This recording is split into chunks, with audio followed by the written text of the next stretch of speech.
Most men walk through life as if they are alone, not just alone in the world, but alone within themselves. They chase power, but they feel powerless. They seek guidance, but they walk without direction. They pray with their mouths, but doubt in their minds, and the reason is simple. They have forgotten what lives within them, not beside them, not above them, not far off in the clouds within. There is a presence that lives in you, a flame so ancient, so intelligent, so perfectly designed to express through you that if you truly understood what it meant to carry it, you would never question your next step again. You are not meant to live as if you are empty. You are not designed to struggle forward as if the answers are always somewhere else. You are not required to beg for strength you already possess. But you must remember, because the world will try to make you forget. It will teach you to wait for signs, to pray for rescue, to earn the right to be guided.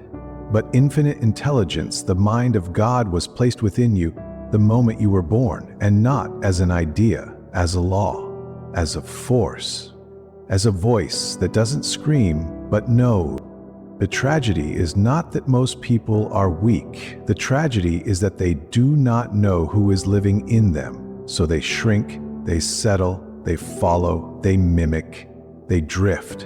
And all the while they carry the power that built mountains, parted seas, shaped civilizations, and still wait to be claimed. You do not need to summon this power. You need only to align with it. And the first alignment is this. You must learn to act as if God is within you, because He is not when you're perfect, not when you feel holy, not when the world agrees with you, but right now, even in your doubt, even in your weakness, even in your silence. Because that presence does not appear when you are ready. It appears when you remember. And remembering isn't emotional, it's not a feeling, it's a decision. And once you make that decision, you do not walk the same again. You do not speak the same again. You do not live the same again. Because now you walk as a man who knows, I carry the divine and I act accordingly. To act as if God is within you is not to pretend. It is not an exercise in ego or confidence or religious posture. It is a recalibration of everything. Your thinking, your discipline, your posture. Your language, your pace, your presence. It is a choice to stop behaving like a man who is lost and begin walking like a man who is already found. Because when you carry the divine within, you are not asking, will I be guided? You are already guided. You are not hoping to be protected. You are protection in motion. You are not waiting for wisdom. You are moving with it, embodied. This means you do not speak with fear behind your words. You do not move with apology in your footsteps. You do not seek permission to exist, to build, to believe. You do not shrink, to make others comfortable. You do not ask the world for validation. That was already written into your soul by infinite intelligence. To act as if God is within you means you no longer betray yourself. You no longer negotiate with doubt when clarity has already arrived. You no longer delay action when the instruction has already been given. You no longer say, I'm not ready, because you know readiness is not a condition, it's a decision. Acting as if God is within you means you no longer apologize for your calling. You do not need others to understand your urgency. You do not need external support to walk in divine rhythm. You do not ask the mirror, am I enough? Because you carry the answer inside the question. It means you sit differently, you walk differently. You pray less like a beggar and more like a partner. You no longer say, please show me. You say, thank you for what I already know. When God is within you, you do not need to prove anything, but you must protect everything. Your energy, your time, your peace, your thinking, because when you carry something sacred inside you, your environment must be shaped to match you. No longer eat what weakens you. You no longer listen to people who drain you. You no longer keep company with voices that mock vision. You guard the gate, because the gate is holy. To act as if God is within you means you carry a certain spiritual quietness. You don't need to defend yourself constantly. You don't need to explain your every move. You don't need to be loud to be effective. You walk in authority not because of who you are, but because of who walks in you. And let me tell you, people feel it. They don't always know what it is, but they know when they're in the presence of someone who does not move from ego or fear or popularity. They're in the presence of someone who moves from alignment. That's what it means to act as if God is within you. It's not a claim, it's a consistency. It's not a belief system, it's a behavior pattern. It's not words, it's witness. That witness speaks louder than anything your mouth could say. So I ask you, have your actions caught up with your identity? Do your habits reflect what you say you carry?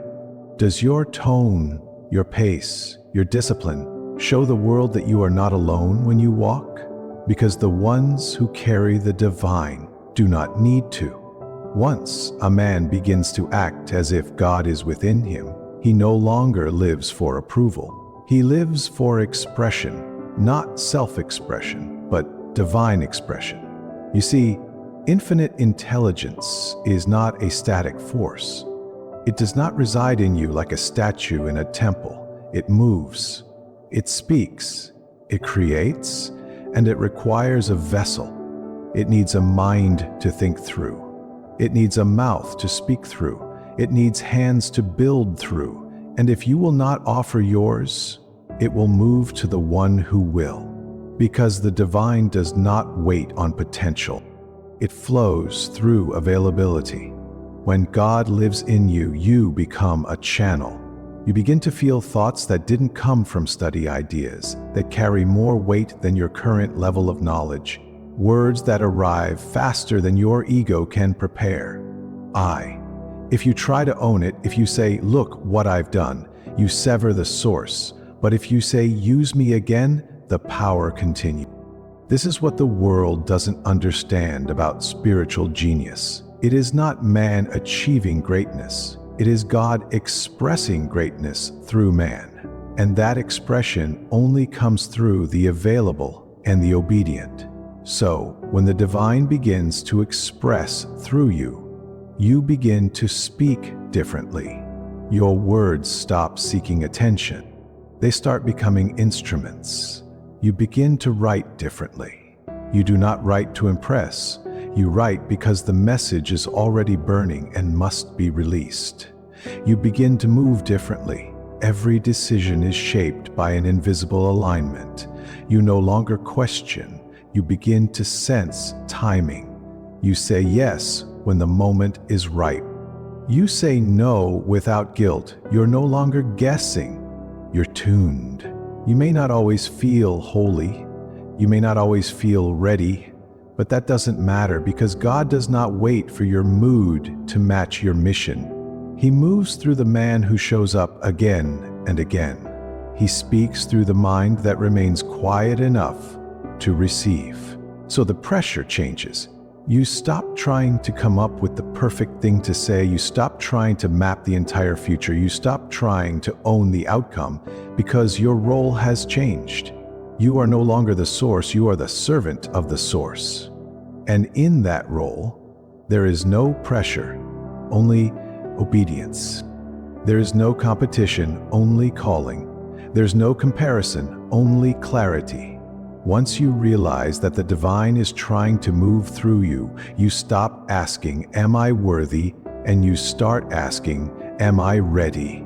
And when you are, you become a walking instrument of intelligence, order, and power. Not loud, not showy, not self-important, but so steady, so certain, so aligned, that even your silence starts changing room. Because when the divine begins to express through you, you stop performing and you start becoming.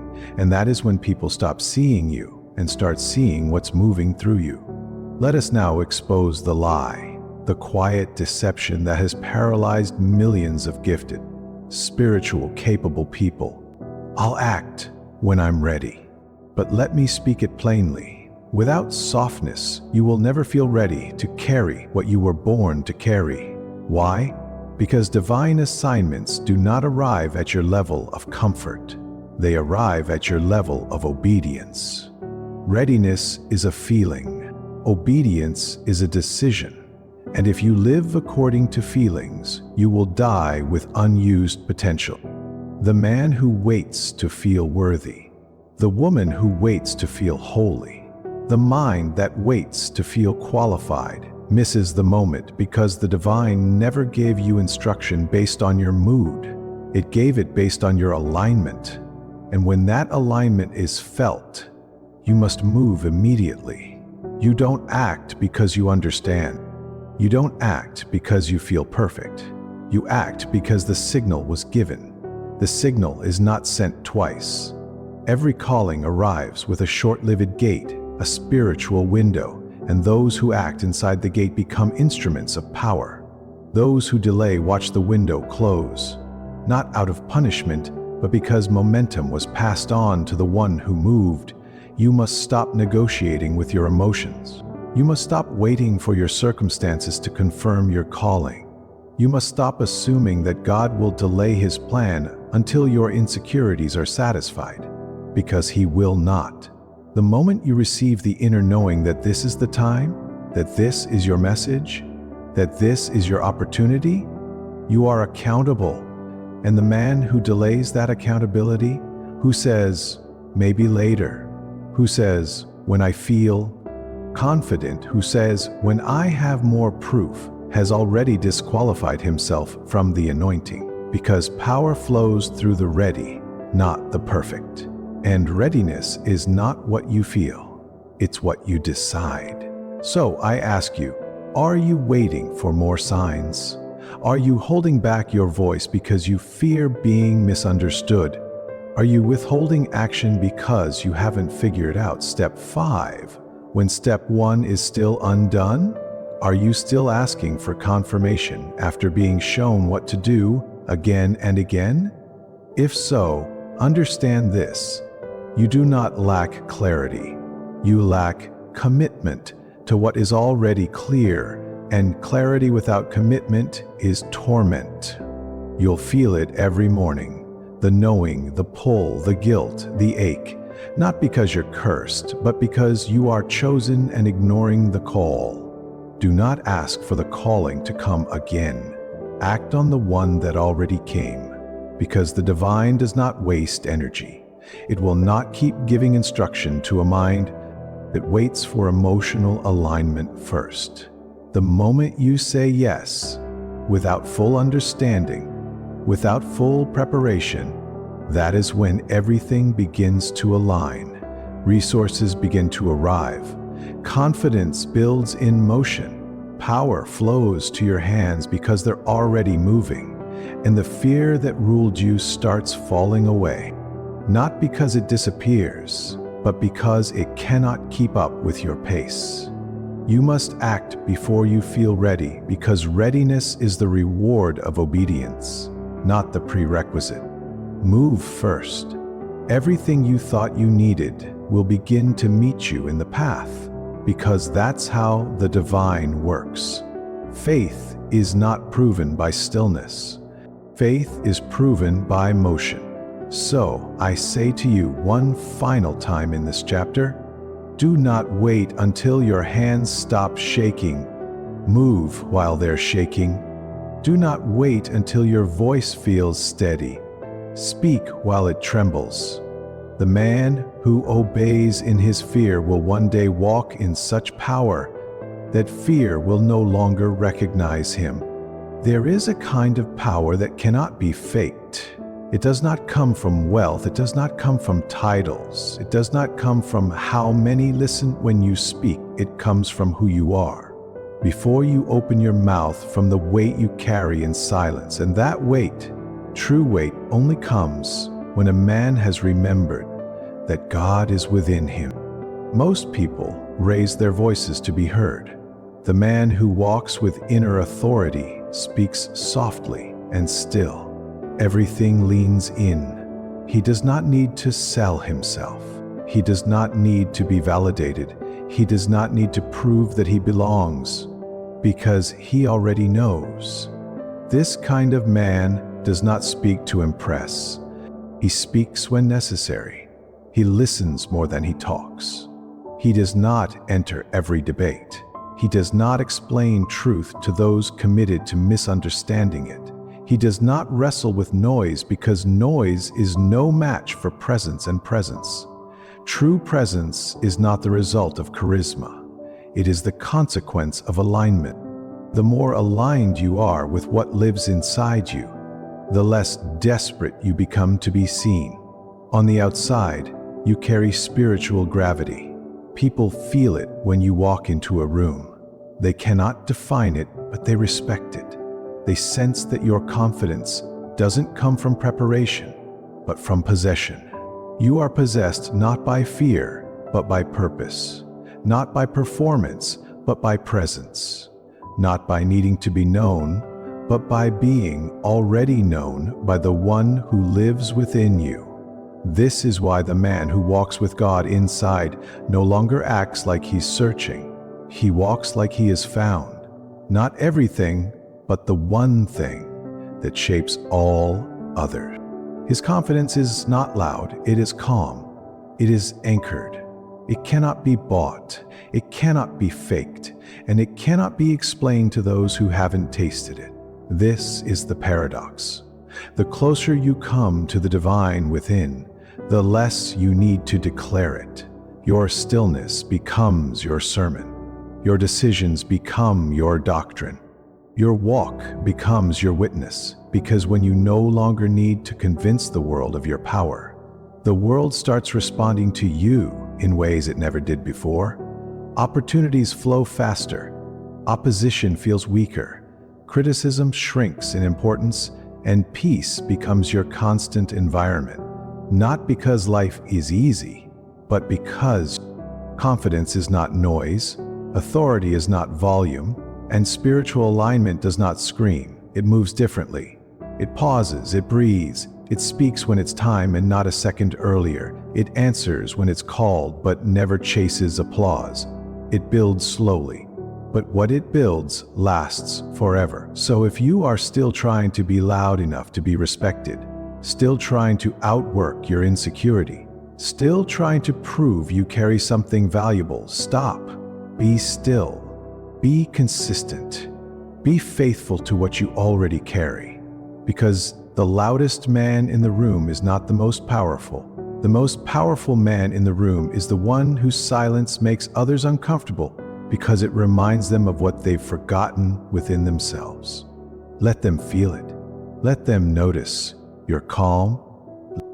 Let them misunderstand you, mislabel you, misjudge your restraint. You are not here to impress. You're here to embody. And once you do, your silence becomes louder than their performance ever could. Let's stop for a moment. You say you want to walk in power. You say you want to live with conviction. You say you're waiting for the right time to begin acting like God is within you. But tell me, what happens when you forget? Not in theory, I mean in your real life. What happens when you wake up and don't remember who you are? You shrink, you second guess, you rehearse conversations that haven't happened yet. You let one comment from a small person shape your entire sense of worth. You scroll your mind instead of commanding it. You look in the mirror not for vision, but for permission. You start asking weak questions like, am I ready? What if I'm wrong? What if they think I'm too much? Who do I think I am? And that's the moment you've already lost.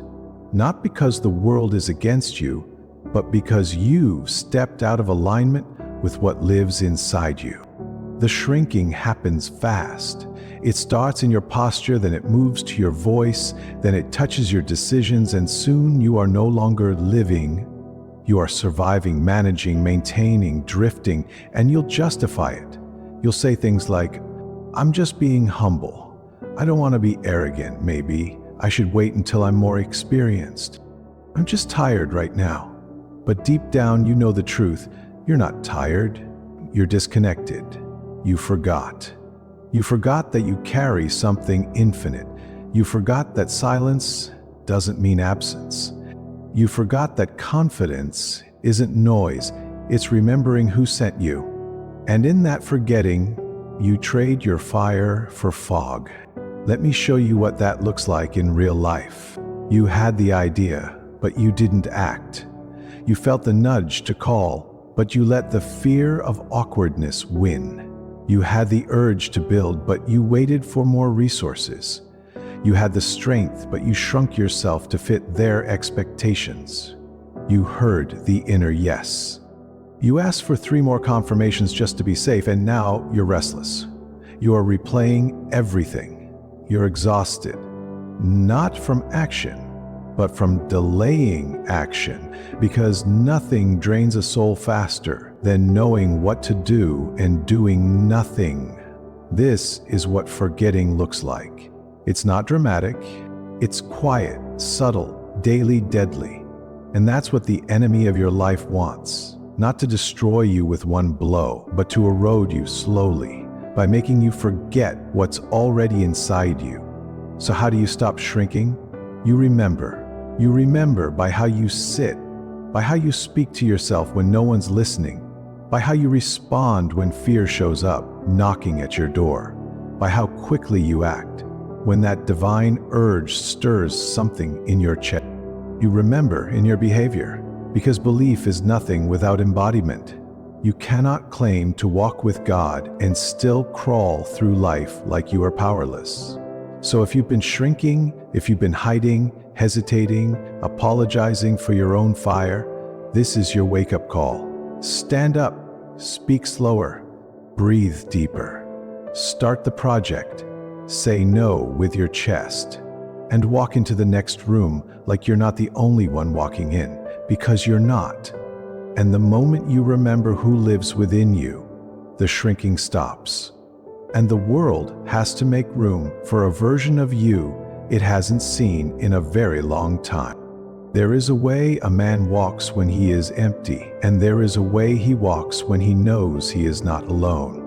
When a man walks with nothing inside him, he flinches, he hesitates, he over-explains, he watches others before deciding what to be.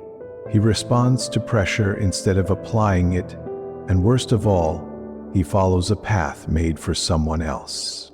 But the man who walks as if God is within him, he doesn't just walk differently, he moves the air around him. He doesn't ask for permission to take up space. He doesn't announce his presence. He is his presence.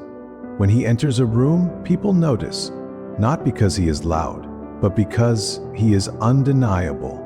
He doesn't wear power like a costume. He wears it like skin, natural, necessary, effortless. You see, the man who walks as if he is not alone doesn't move with arrogance. He moves with authority. And there's a difference. Arrogance says, "Look at me." Authority says, "I see clearly, I move accordingly." Arrogance inflates itself. Authority is grounded, certain, silent, dangerous in its stillness. When you walk as if God is within you, you slow your pace, not because you're lazy, but because you don't chase anything anymore. You stop running from silence. You crave it, because silence is no longer empty. It's where the next instruction lives. You speak with intention, fewer words, more weight, no fluff, no insecurity, hiding behind the tone. You look people in the eye, not to challenge, but to reveal. I'm not here alone. You stop apologizing for your presence. You stop shrinking to be accepted. You stop asking, "Is this okay?" You start living like you've already been sent. This is what happens when the God within becomes not just an idea, but an atmosphere. You create inner gravity. You attract what is aligned. You repel what isn't. You carry peace that no storm can touch because you don't draw from the outside world anymore. You walk as if the voice that made galaxies also walks with you. And once that becomes real, you don't look for signs. You become the sign. So the next time you walk into a meeting, into a decision, into a conversation that used to shake you, remember who's with you and walk like it. No more looking around to see what others are doing.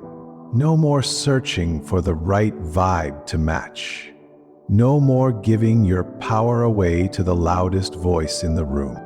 You walk with the quiet power of a man who knows, I am not alone, I never have been, and everything I need to say, build, become, is already in motion within me. Walk like your footsteps carry weight. Walk like your silence is deliberate. Walk like you're not moving through life, hoping things will work out. Walk like you are walking with the one who wrote the outcome, because you are, and the sooner your body reflects what your spirit already knows, the more unstoppable you become. Now, when you say God is within you, when you believe in divine power, when you want to walk in alignment with infinite intelligence, you must make room for Him.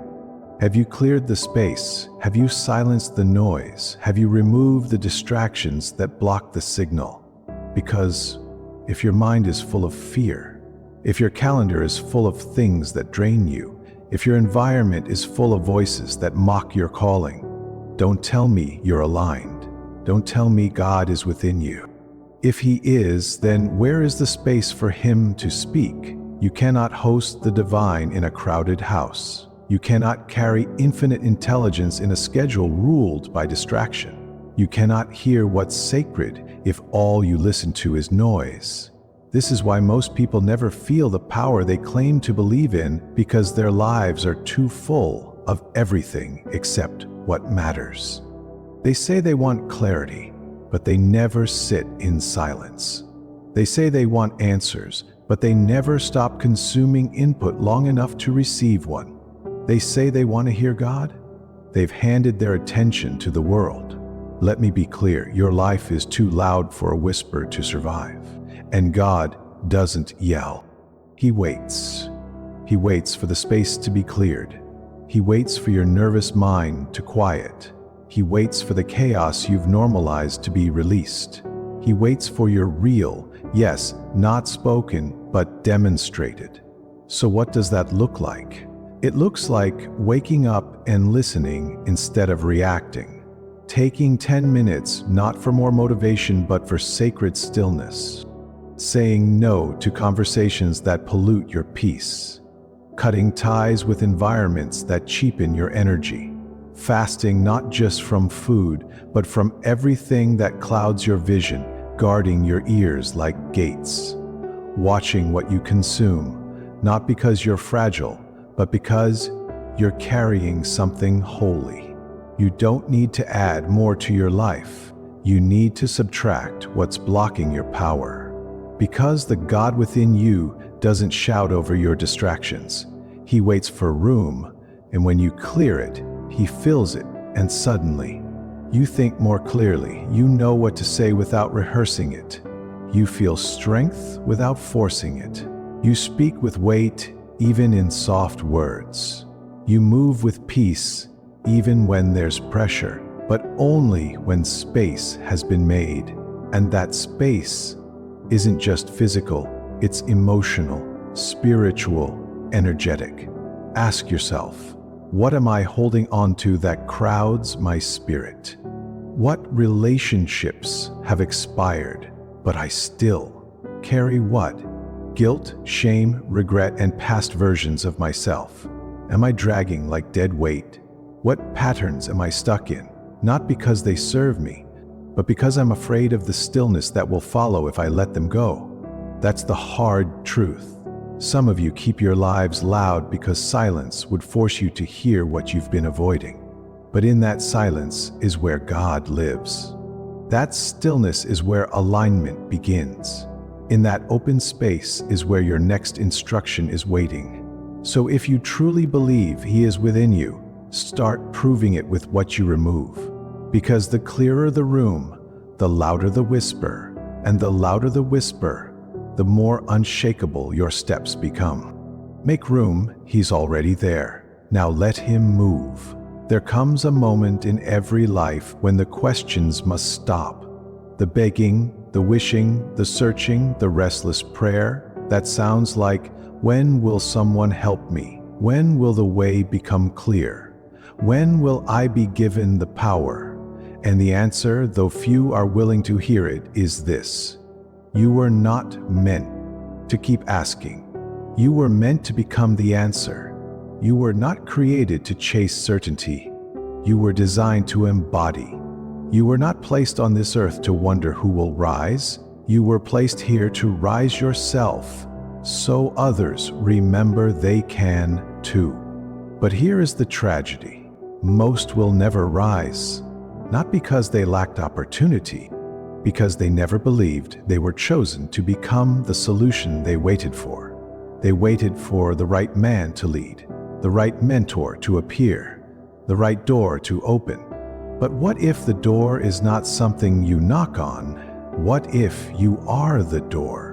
What if the answer you keep searching for in the world has been asking for permission to live through you all along? You don't need more time. You don't need another sign. You don't need to be discovered. You need to decide. Decide to walk into the unknown with the confidence of one who knows he is not empty. Decide to stand where others tremble. Decide to speak when the moment calls, even if your voice has never been used that way before. Decide to carry your assignment even when your hands still shake. The shaking does not disqualify you. The fear does not mean you're on the wrong path. The doubt does not cancel your destiny. The only thing that separates the man who becomes the answer from the man who dies still waiting is decision. Decision to act when it's unclear. Decision to trust what was given to him in silence. Decision to carry the divine, not just privately, but publicly. Ask yourself, are you waiting for someone else to carry what was assigned to you? Are you hoping another man will step forward so you don't have to feel the pressure? Are you waiting to be told what you already know? You say you believe God is within you, then why are you still living as if He is silent? The truth is, He has spoken, and now He waits not to lead you, but to lead through you. There are people watching you right now, not for entertainment, but because your next move gives them permission to remember their own calling. There are situations waiting not for the right idea, but for your alignment to unlock the timing. There are generations that will either rise or remain buried, depending on whether you act now or pass the weight to someone else. So I tell you, you've prayed enough, you've studied enough, you've begged enough. Now you become the answer to the question that once kept you up at night. Become the voice that breaks confusion. Become the calm that studies the storm. Become the movement that triggers alignment in everyone watching. And once you do, you'll stop wondering when God will show up. You'll realize He already did. He showed up. When you did, you've heard enough. You've waited long enough. You've hesitated long enough. And now you must walk. Not because you have all the answers. Not because you feel strong, not because the path is smooth, but because you've been chosen to carry something greater than certainty. Conviction is not a feeling, it's a posture, a decision, a spiritual contract. You walk not to find clarity. You walk until clarity finds you. You walk until your habits match your identity. You walk until your fears learn your name and stop bothering you. You walk until your silence speaks louder than their noise. You walk until your face looks like someone who has seen God and remembers, because that's what this journey is. It is not a sprint. It is not a sermon. It is not a moment of inspiration. It is a way of life And every step you take from this day forward will either confirm that God lives within you or betray it. So how do you walk? You walk like the man who no longer apologizes for his pace. You walk like the woman who no longer explains her yes or her no. You walk like someone who has burned the need for validation and now moves by alignment alone. You walk when it's hard.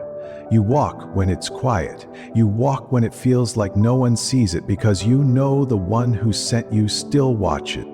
You walk with eyes that no longer scan for comparison. You walk with a voice that no longer shakes when it speaks the truth. You walk with hands that are steady, not because they've never failed, but because they now move with purpose. And here's what will happen. People will ask what changed. And you won't explain because it wasn't a moment, it wasn't a conversation, it wasn't a technique, it was a return to who you were before the fear, before the forgetting, before the smallness, before the delay. A return to the one truth they could never take from you, that God lives in you. And that changes everything. So walk until the questions stop, until the room shifts, until the doors open, until your life becomes the loudest proof that something divine is moving through. You walk until you no longer have to convince anyone. Because when a man carries the presence of God within him, he becomes unmistakable.